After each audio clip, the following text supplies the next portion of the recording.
The following CoinWeek exclusive video is brought to you by NGC, official grading service of the American Numismatic Association. Visit ngccoin.com to learn more.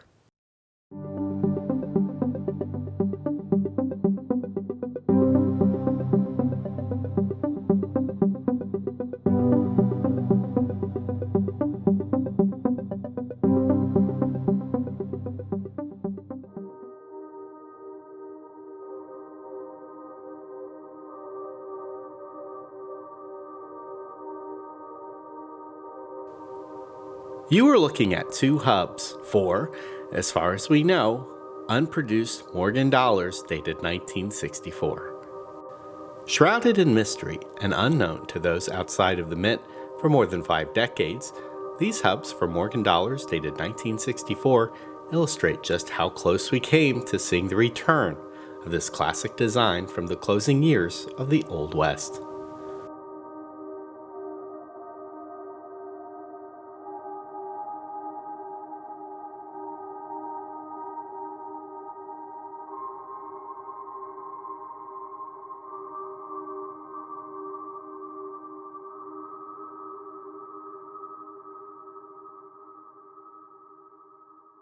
The Morgan dollar was a federal coin debacle born out of corrupt politics, cheap and abundant silver, and a generations-long fight between gold bugs and silverites in the late 19th century.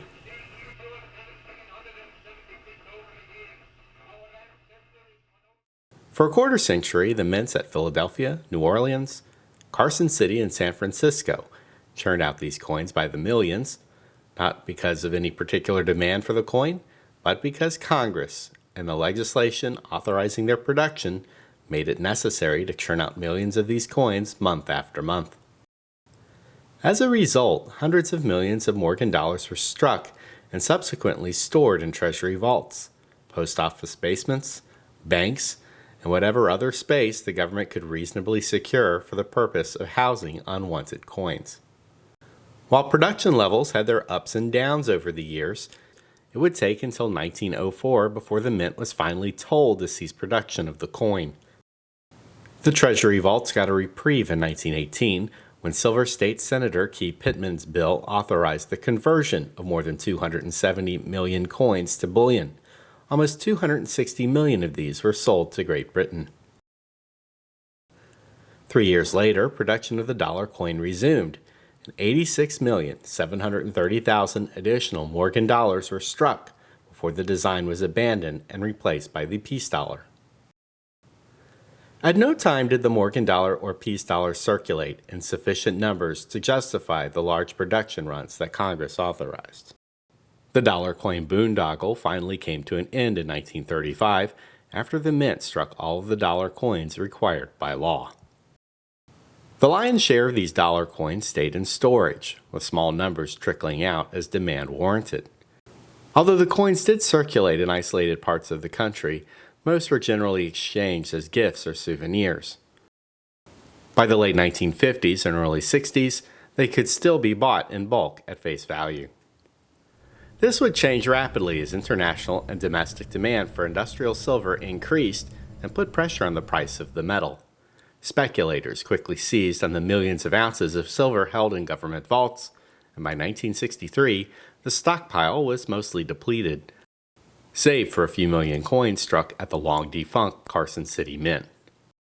The dollar shortage caused the Mint, the Treasury, Congress, and the President of the United States to take notice. In 1963, as the Treasury was dealing with a silver coin shortage, plans were being drawn up to reintroduce the silver dollar. Not because demand existed for it as a circulating coin, but because of speculation in the silver market. In 1965, after 2 years of preparation and debate, approximately 316,000 1964 dated peace dollars were struck at the Denver Mint. These bore the D Mint mark. The announcement that these coins were struck caused a sensation with collectors and dealers and promptly inflated the value of the coin beyond its face value, assuming that they would be released into circulation. The Coinage Act of 1965 put a kibosh on that idea, and the 1964 D peace dollars were never monetized or released. If any survived, they would in all likelihood be considered illegal tender, like the 1933 Double Eagle. These hubs of the Morgan design were unknown outside of the mint until a team of numismatists, including John Dannreuther, Dennis Tucker, and Q. David Bowers, noticed them during a mint tour last year.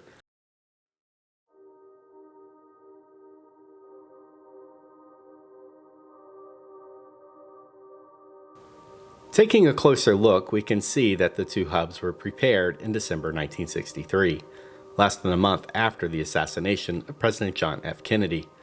The date of production, 12/6/63, is visible on the obverse cylinder.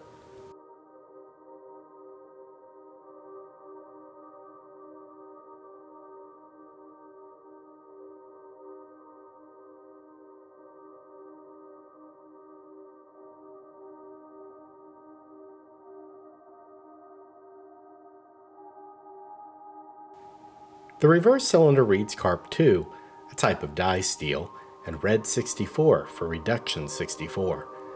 The dollar reverse was dated December 13, 1963.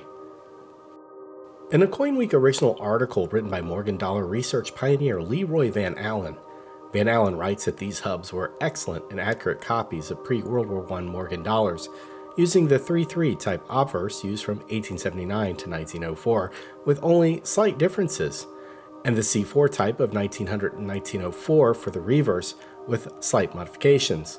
To read Van Allen's complete rundown, click on the link on your screen. For CoinWeek, I'm editor Charles Morgan. Until next time, happy collecting.